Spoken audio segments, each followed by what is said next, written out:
You ready? Let's roll it. Raising kids is hard, no matter where you are in the world. But raising African kids in the United States is a whole different level of challenge.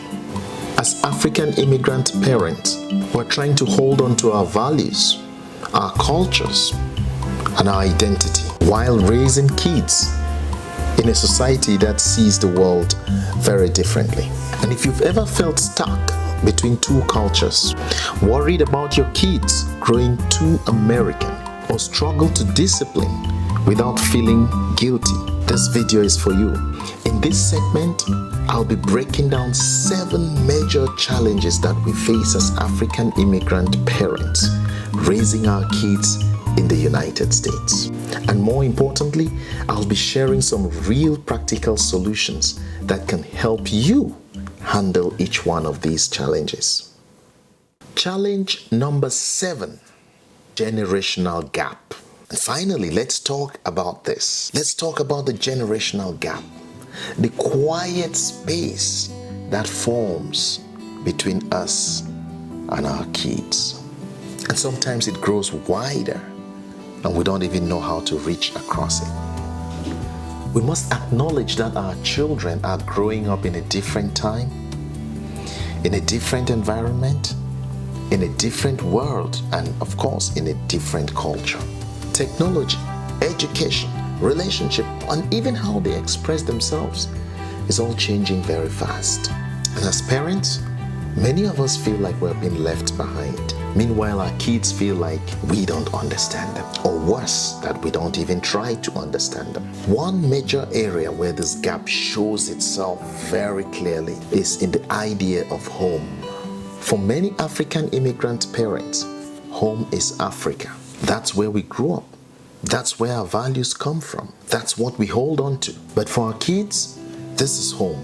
The US, they were born here or they were raised here. And even when we take them to Africa, usually for a very short visit, they are treated differently. They are seen differently. They see things differently. They speak differently. And most of all, sometimes they feel out of place. They feel like they can't fit in. They feel like this is a mishap. That's exactly the feeling of where you don't consider home because they are just visiting. And so let's not confuse it.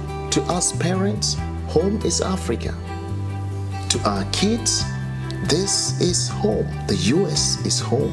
And I'll be honest, even for us parents who maybe go back to Africa or relocate, move back to Africa after living in the US for so many years, you just find it difficult to fit in. Let's be honest, you find it very difficult to fit in. The relationships that you had with your friends, primary school, secondary school, maybe university or work or something, the gap has become so widened. By the time you get back home as an old person, you can't just fit in easily after 30 years of separation. That's the feeling. Let's be honest. Because this is what we have made home for all those years. And I'll tell you one thing. As much as most of us make this home for 30, for 40, for 45 years, we have never felt that this is home. We live in the illusion that home is somewhere in Africa. And so we build mansions there. We buy property there. We struggle here day to day. By the time you're ready to go back home, you have a very short time. Then you ask yourself, is the life worth living? Yes, you do help out a lot of other people back home, but take care of yourself. Take care of your kids who are here. This is home for them.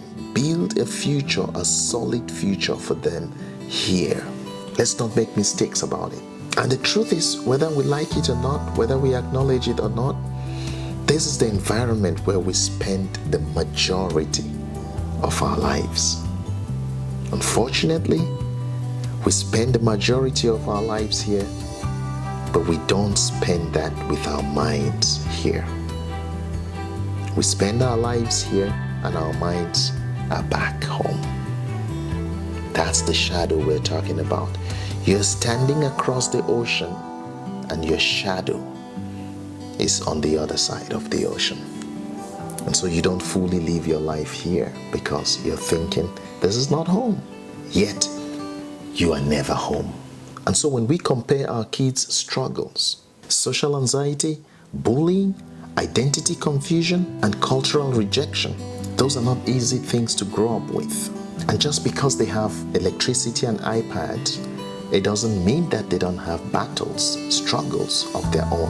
And it doesn't make their struggles less of a struggle than ours. We had our own different kind of struggle. They have their own different kind of struggle. Each is determined by the environment that we grew up in. You and I grew up in an environment that did not have what their environment presents to them.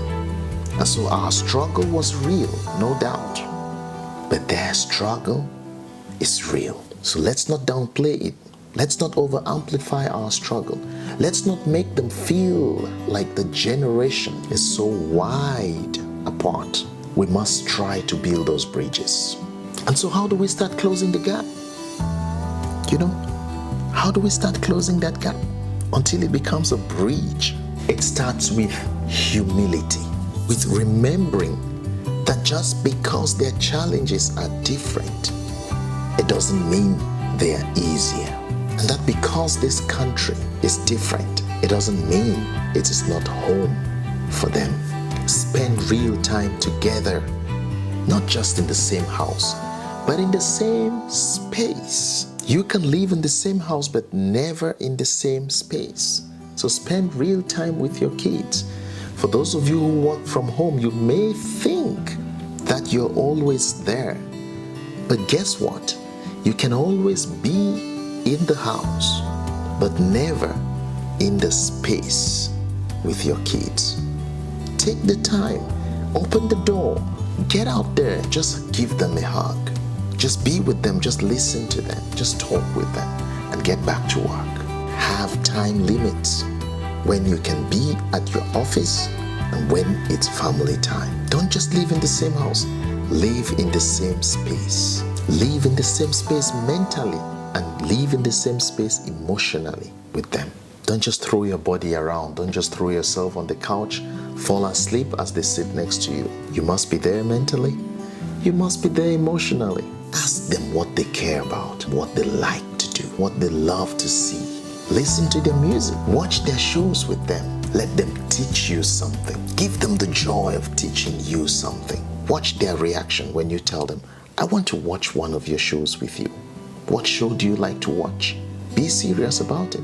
And you'll be shocked how much emotional connectivity that is going to create between you and your kids. When your kids challenge your views, do not run into that rabbit hole of seeing it as disrespect.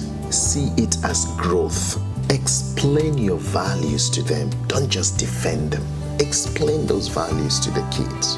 Tell them why certain things matter to you. Be willing to learn from them.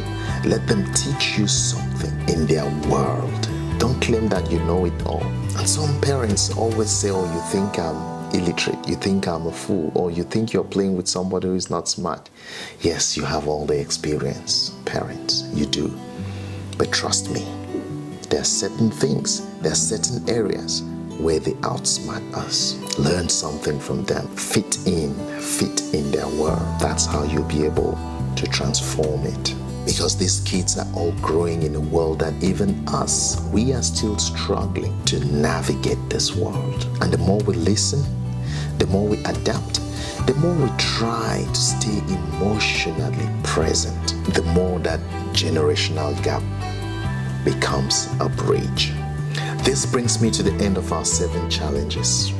And if you made it this far, I just want to say thank you. It means you care. It means you're trying. And that really makes you an incredible parent. The truth is, raising kids in America doesn't mean choosing between 2 cultures. It means learning how to blend them. Learn how to blend both cultures. It means learning how to guide our children with wisdom as we grow in humility. The truth is, it's not easy, I know. But the good news is, you're not alone. There's a whole community of us African immigrant parents who are trying day way out to figure this out, one conversation at a time. So let's keep talking. Which of these challenges have you faced? And what have you learned along the way? How did you handle it? How do you maneuver it? And if you found this video helpful, please like it, share it with another parent who might benefit from it, and subscribe for more content like this, because these conversations matter and they deserve to be heard. You're not alone. Keep growing and keep connecting.